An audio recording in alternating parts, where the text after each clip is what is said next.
creating just general terror in the region. Now, joining me to discuss the history and current situation is Islamabad-based journalist Mr. Javed Rana. Javed, thanks for joining me here on A News. Thank you.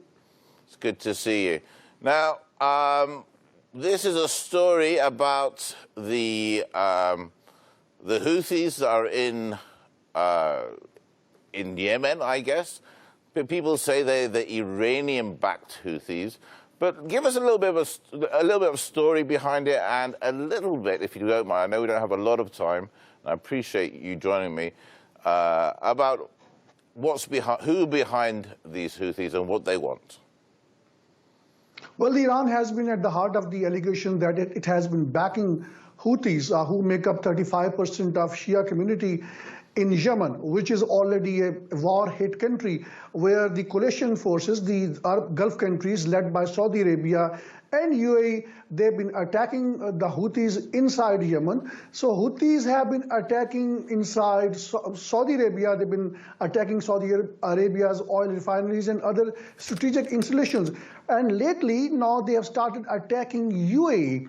That is an underlying message for UAE that it needs to contain Israeli foothold in UAE because Iran feels threatened. Iran, Saudi Arabia, Israel and UAE now seems to be heading perhaps for a bigger conflict, because earlier on this conflict was confined to the Yemen, and now this has been expanding. First it was expanded to the Saudi Arabia, and now lately to the UAE. And for UAE, which has served as a safe havens for the real estate business and other international investors, no longer now people and investors feel safe there. It's a very small country. Its own population is just 11%.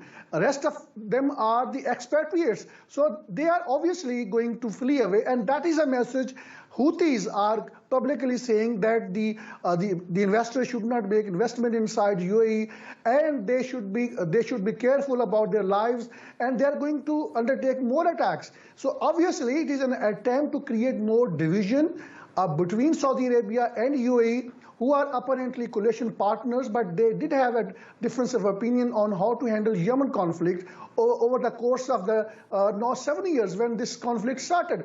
Now Iran has been blamed by Israel and many other countries, particularly Saudi Arabia, that it has been backing Houthis, and Iran is, according to them, is trying to destabilize the region. Now there is again bigger picture, and that bigger picture is that Israel now providing security.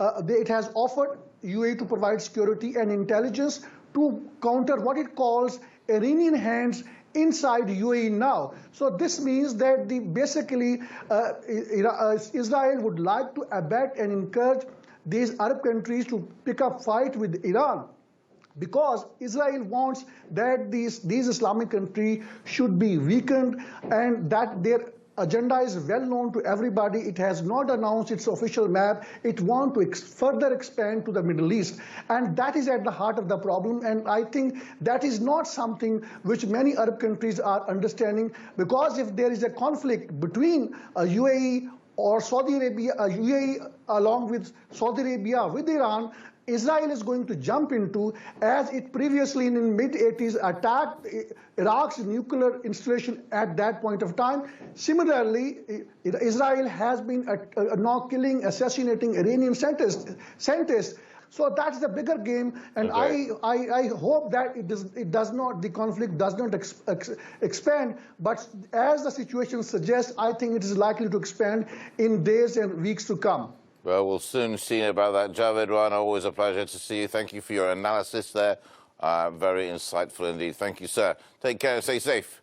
There you go. That was the Gulf, and that was what they're reporting on. They're reporting on these Houthis, and they're attacking and causing terror in the region. Okay.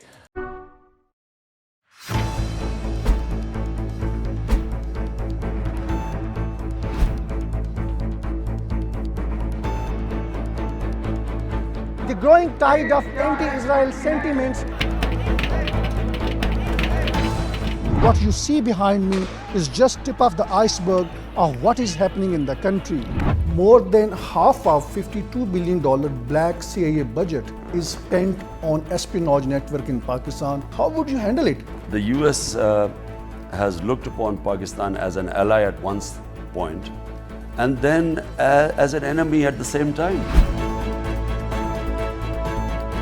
That is going to be the first legal reason on the basis of which he is going to be instantly ousted by the Supreme Court of Pakistan. Joining us live, Javed Rana, who's an expert on politics and geostrategic issues. In the world politics, which is not being driven by any moral principle, it is being driven by the hard geostrategic realities. In a broader picture, more countries would aspire to have nuclear weapons.